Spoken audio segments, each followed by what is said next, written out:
For a scientist, talking to the media may be a scary prospect, yet some researchers are calling on their peers to have their voices heard in the media and to cut through the noise coming from think tanks and lobbyists. Damien Contandriopoulos from the Public Health Research Institute at the University of Montreal argues that researchers have a responsibility to inform the public about their findings and their ideas.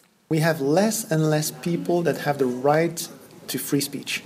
Public servants are more and more forbidden to state their opinion. You have fewer and fewer people in the society that are able to just have a free point of view. And research community really are an essential part, I think, of an open society that does value truth and ideas over interest and preferences.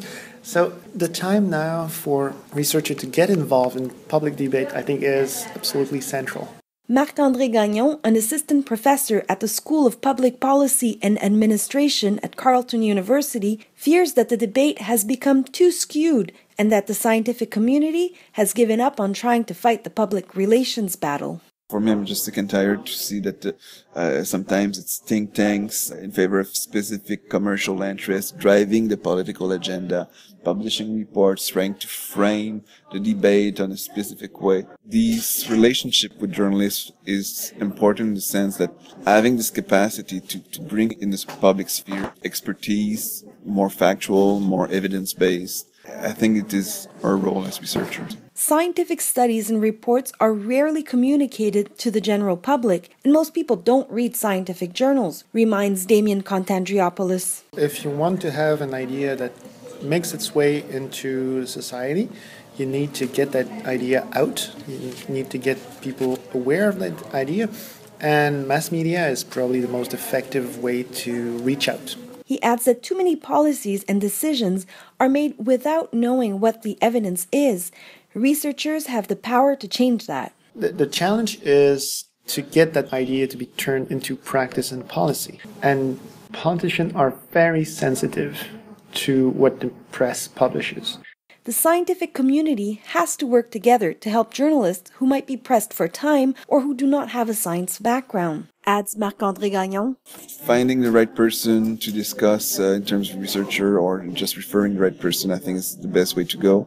And it's just making sure that not only one narrative that is maybe, one discourse that sometimes is completely biased, at least you need to say, well, I think it is biased for this or that reason. And researchers should not get discouraged if they need to repeat their message over and over again in order to counter biased or erroneous information. It's David against Goliath.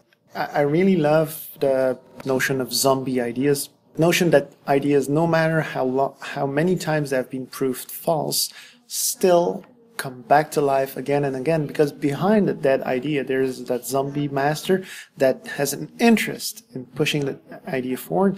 And here again, there's a role for academics to try, even though it's a long-term battle and even though it's an unequal battle, as a researcher, a publicly funded researcher, it's your responsibility to try to get the truth out there. And this is where whatever evidence you can get out there is better than none. For Evidence Network, I'm Melanie Holoboski. For a scientist,